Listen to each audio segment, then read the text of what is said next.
the good thing about taking care of foot and ankle injuries is I get to treat a wide variety of patients. I could see the kid with painful flat foot, to the professional athlete that's had an injury, to the weekend warrior who's torn their Achilles, to the grandparent who has foot or ankle arthritis who just wants to be able to play with their kids again or their grandkids again. As a foot and ankle surgeon, I do a lot of replacements of ankles.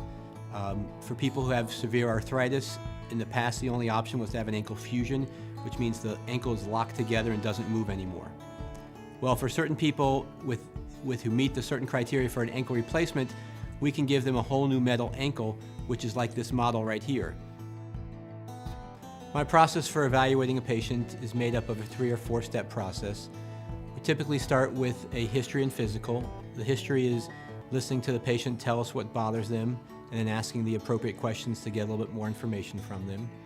The next step is going to be a physical exam where we see where their pain is, we evaluate them, how they stand, if it's a knee problem or a back problem, something not even related to the foot.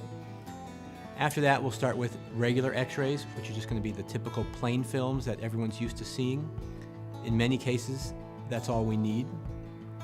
In most cases, that's just the simplest thing we need to do.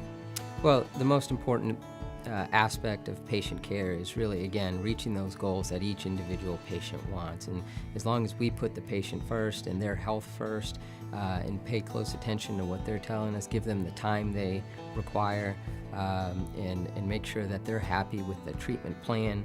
I know sometimes the lingo we use in the rooms can be confusing. I want the patient to have a very clear understanding of what I believe the diagnosis is and what I believe the treatment plan is, and as long as they understand that in the treatment plan and their diagnosis, I think we can help them get rid of their pain or get back to their whatever activities they would like.